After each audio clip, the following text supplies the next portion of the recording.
Chrysalis Publications presents the Chrysalis Teachings by Norma Hickox. These teachings are based on the science of music and enable us to look at any time period of the universe. Hi, my name is Norma Hickox and I'm a professional musician. I play and teach 6 instruments and compose music. I've been an organist and choir director for many different religious denominations. I've also taught vocal music in private elementary and preschools, and I've had my own dance band in the past.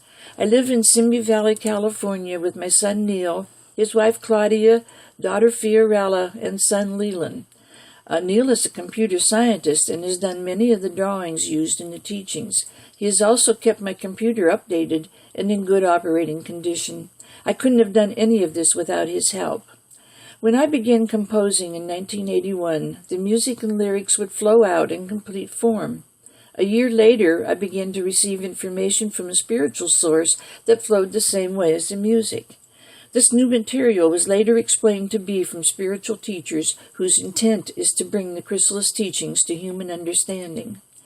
My individual part in the work is to act as a thought provoker, to bring through ideas that stretch our minds and break us out of the shells of old thinking, allowing us to wonder, what if? This work is in the realm of creative ideas before inventions are made or new products are designed, and opens the possibility of new ways of doing things. For the last 35 years, I've been working on the science of music. This science will tie everything that has existed since the time of the Big Bang until now to a musical vibration for the purpose of finding compatibility between the different kingdoms. I have been blessed with the privilege or gift of knowing many spiritual truths. It seems that some part of my makeup has the ability to know and see the aspects of creation in a way that relates to musical vibrations. Please allow yourself to imagine that perhaps I have been given incredible insight into some of the mysteries of the universe. Actually, being a musician, it was the vibrations of music that I've been exposed to since the age of 4 that enables me to do this. I don't fully understand this phenomenon, but I trust it and enjoy being able to give people the pictures and explanations I receive. These are the Chrysalis teachings. I call the higher aspect of my soul the time traveler. He is the transformer of the vibrations and the interpreter of higher plane information on which I rely to understand the thought pictures I access. The time traveler rides on his magic carpet of time, which is powered by the vibration of the colors of the rainbow: red, orange, yellow, green, blue, indigo, and violet. The vibration of the colors of the rainbow matches the vibration of the musical scale of C. The time traveler himself vibrates at the tone of middle C. He is from the musical universe and is actually one of the first bits of vibration that were a result of the Big Bang. He has the ability to travel instantly to any time period of the universe. He can open windows for us to experience events that have happened in the past, windows on the past, events that are happening now, journeys in the present, and events that will happen in the future, pathways to the future. These teachings will clearly show that birth, creation, and development, evolution, go hand in hand. You cannot have one without the other. We will look first at birth and then at development, and we'll start with the birth of our universe.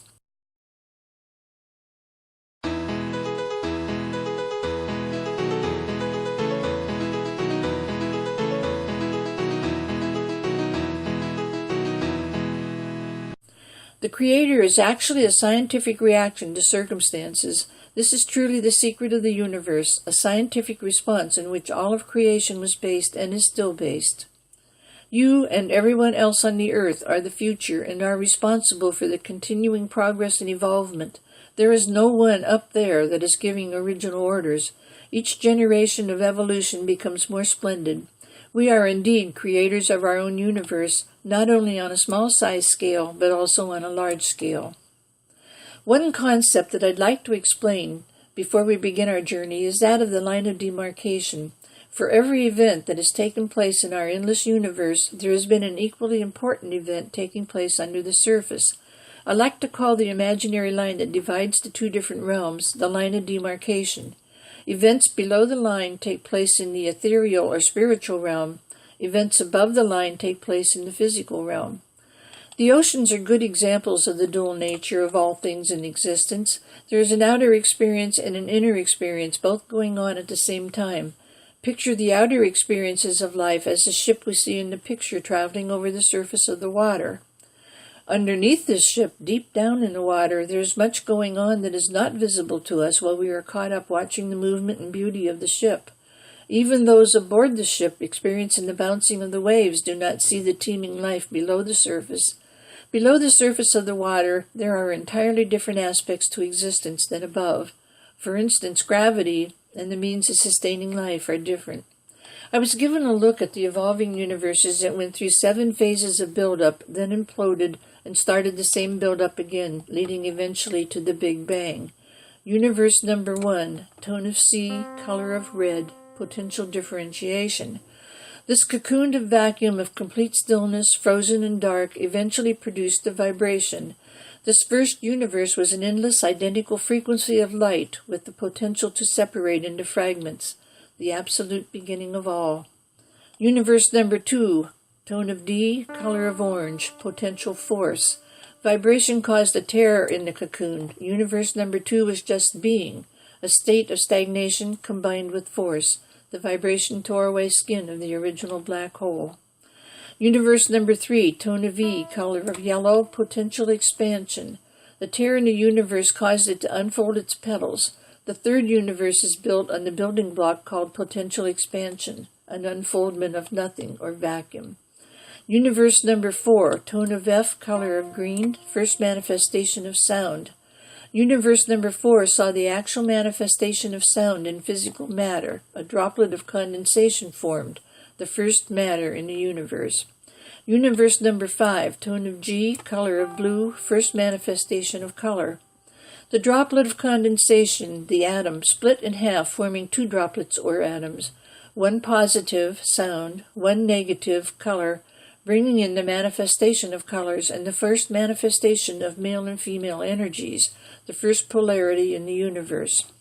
Universe number 6, tone of A, color of indigo, the first manifestation of friction.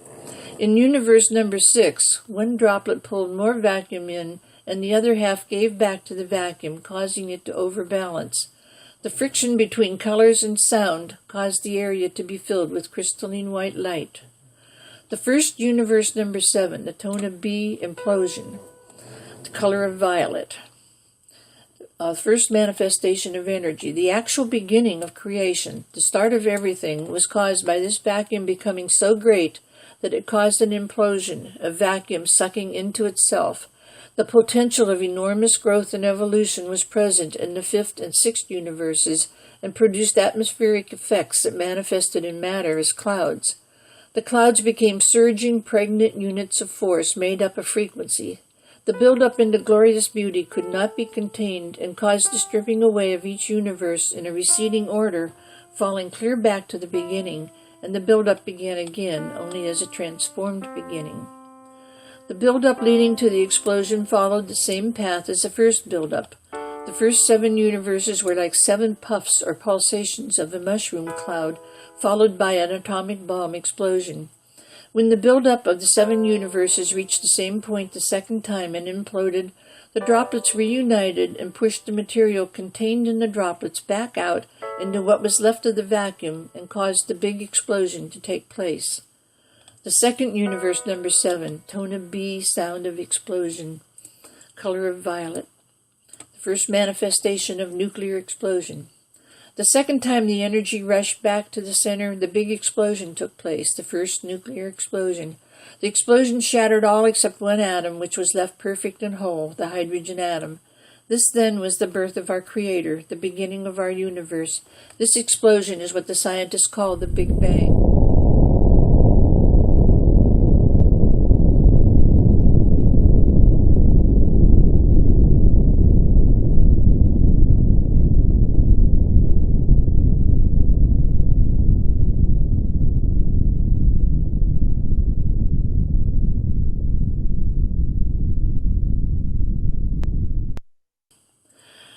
This light eventually sank or collapsed into the black hole where the tiny, tiny original atom that came about because of the explosion is still churning forth its energy that is bubbling up out of this black hole for all time.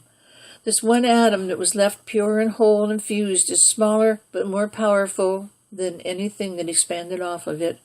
Even though what expanded off from it is enormous in size by comparison, it is the generator of the life forces for all reaches of all universes.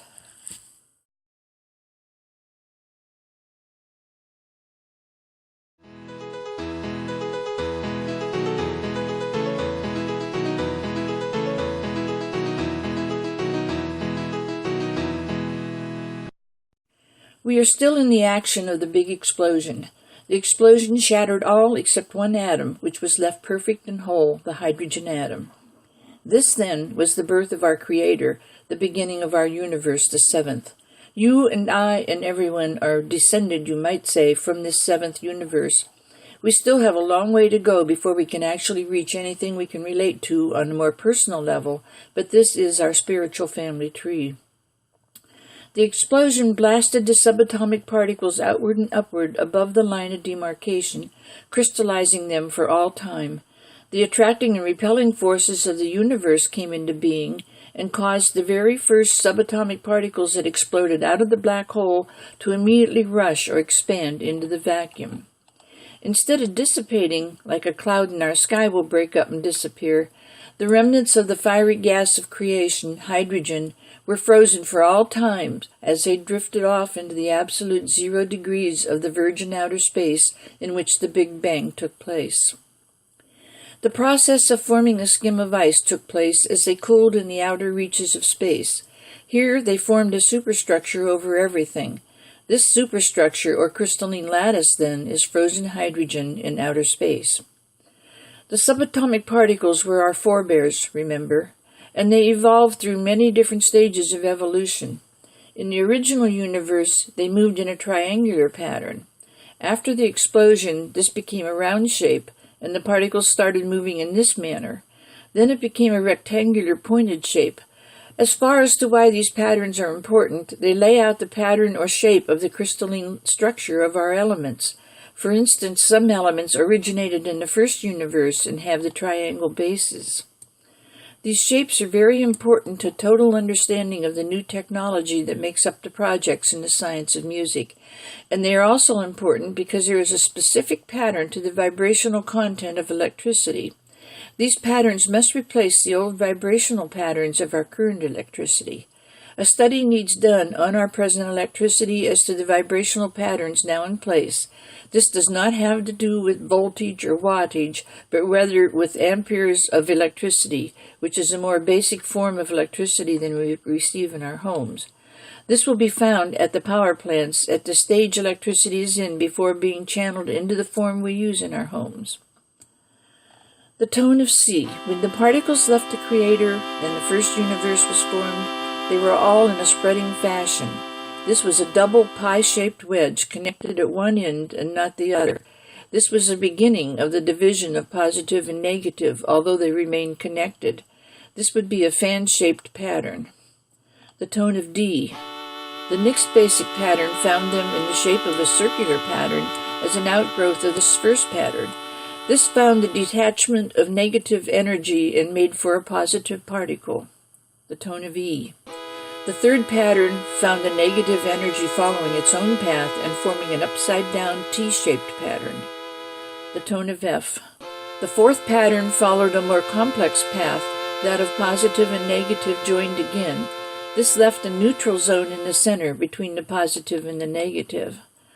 The tone of G. The fifth pattern combined these areas into a spiking pattern. This was balance as far as negative and neutral balancing the positive. The tone of A. The sixth pattern was spiral, which achieved a balance of all three energies. The tone of B. The seventh pattern smoothed all this out into a pattern of perfection, as far as not only balanced, but at last linear. All the other patterns had closed circuits or loops. This seventh pattern of our universe allows an open end for higher upgrades of patterns to continue evolution. The tone of F sharp or G flat. The next pattern to be added allowed for delicacy or refinement to be achieved. This was once again a circular pattern, but combined with a spiral. the tone of C sharp D flat. The next took the triangular pattern and entered into a square with a triangle, the tone of G sharp A flat. This tone is also unfamiliar. This is the start of broadening out the pattern for finer vibratory rates. This allowed for much interspace motion within the particle itself. This was flat inside. It had no depth or linear spread. The tone of D sharp E flat. The D sharp E flat and A sharp B flat tones are also much larger centered areas in which the particle may have movement. The tone of A sharp B flat. Both the D flat, D sharp E flat, and the A sharp B flat are lower at the center, rising and widening at the same time. The whole universe formed into a crystalline lattice at the time of the Big Bang. It is in the forming of the lattice that we find the necessary processes to give birth to new creations. The grid map that we have over our planet is a small part of this crystalline lattice of the universe. The rays of the suns between the universes in the superstructure strike the crystalline lattice containing each universe and cause several reactions to take place. To begin with, it separates the universe into a network of vibratory fields which manifest in different dimensions. These dimensions then operate and grow and evolve within their own vibratory field. Picture it as a crystal or diamond that the sun shines on. Each facet of the crystal will give off or emit the colored light of its particular musical tone. There are 12 musical tones in each crystalline lattice that formed at the beginning creation. These lattices are made up of ice that formed out of the superstructure of the explosion. They became frozen streams of time and space. This was the theory behind the large crystal Atlantis. Because this lattice formed over the subatomic particles of which our universe was made, it preserved the integrity of the atomic bits of matter, including you and me. In other words, we were not destroyed. We were allowed to live and to start the process of evolution because of the protective crystalline lattice.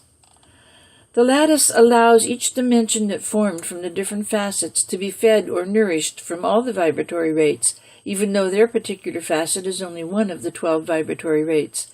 We now have 12 vibratory rates, but there are more vibratory rates to be heard from in the future. This will be in the form of expanded scales.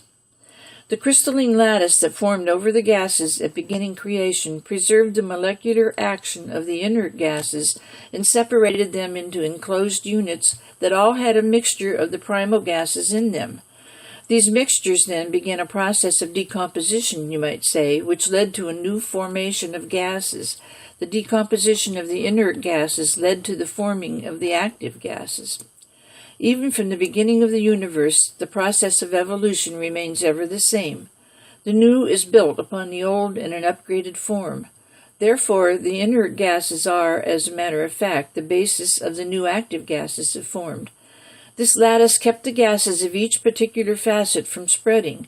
In other words, it set a limit of their expansion, thereby allowing or causing interaction between the gases and the light being reflected off of the lattice by the original explosion. The explosion shattered all except one atom, which was left perfect and whole, the hydrogen atom. This, then, was the birth of our Creator, the beginning of our universe. It all starts with the tiny black spot at the center of all universes. This tiny black spot is a tiny black hole of compressed space, and this is where the very high, most central, all-powerful, original core of energy is to be found. The central core of the universe is the life force of all in it. It is made up of frequencies of energies that are so high in pitch that 1 second of a sound of them would split Earth in half. Such a high frequency of pitch or vibration is unknown on the Earth. This central core is the energy center of those extremely high frequencies. This energy is the harmony of the spheres. Hydrogen can be called God if you desire to tie it in with other teachings, but it isn't actually God until it takes on other properties. This would be the same as you. When you were born, you were a subatomic particle. When you reached the stage where the divine sparks were split, each half kept its male and female energies. The hydrogen atom did not split. This is the difference. It kept all energy contained within itself. This means that male and female were kept contained within male and female. Therefore, it is at all times working with a double set of positive and a double set of negative energies. What this allows it to do is to have influence over every other subatomic particle in existence. This is why it can be considered God or the Creator God. Having this influence over all else means that all else will have some part of hydrogen in it to be fully functioning part of creation. In the beginning, the inert gases did not have hydrogen as part of them, due to being part of the same explosion that gave birth to hydrogen. Therefore, these gases will not mix with other elements until they receive a share of this hydrogen through a transmutation process to be given later. The inert gases will not attract each other until they have gone through a buffering process of being taken from either a gaseous state or a solid state and be liquefied. The buffering process or transmutation will then enable all items brought into manifestation on the earth to have a spark of the Creator, a tiny bit of hydrogen, as its base, and therefore will be compatible and harmonious with all other things in the universe. Until this transmutation takes place, there cannot be harmony among all elements, and until there is harmony among all elements, the compounded universe cannot come into existence. A compounded universe means it is built on blocked or stacked harmony, not single octave harmony. Stacked or blocked harmony simply means harmony spread over octaves instead of being close harmony, that within a single octave, which is what most of our music today consists of. Stacked harmony means that each tone in the musical chord is in a higher octave than the one before. It needs to widen out this way and become stacked harmony, which then resonates much more powerfully than close harmony. The universe could not exist if it were based on close harmony. Close harmony does not give a strong enough magnetic pull to lock any heavenly body into orbit around another.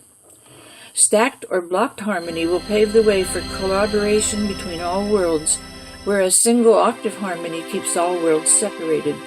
By using stacked harmony, there can exist communication and travel between all inhabited worlds. We will be able to receive visits from the same constellation that seeded and helped our planet in the beginning. This will allow for fast progress into spiritual values on the earth plane. Until this happens, the planet will continue to be torn apart by wars and famine. If something new comes into being, the hydrogen atom is not to be lost as it evolves. This includes human beings. When they are born, this atom is a large part of their makeup, but once the new personality comes into being, the original core of hydrogen and its importance is pushed into the background. This must not happen anymore. The process will involve music at every step of the way. The percentage of water in the human body is very high at birth. It is almost 90%. This balance gradually decreases as the human form ages. It should decrease at a predetermined rate of dropping on 1 percentage point each year of age. This makes an almost non-existence by the time a body reaches the age of 90. This is why humans do not usually live past the age of 90. Up until that point, there is a smidgen of hydrogen left in the body to keep it in the zone needed to be considered a member of God's kingdom. If this percentage of water is not decreased by 1% each year, but is added to by, say, 0.5%, can you imagine how long people would live? It would add another 45 years to their lifespan. If a 0.25% of water was added each year, it would add, say, 22 years or so to the lifespan. Many people will not accept the statement that hydrogen atom is truly the creator, and it needs to be accepted. It is the mind that created everything. It is the creator of original creation. Evolution is very important because once the hydrogen atom created something, it was left on its own to evolve with the hydrogen atom ever present and never lost in its process of evolution.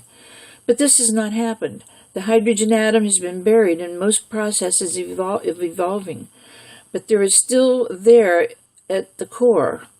This needs to be recognized and brought to the surface as far as evolution and creation.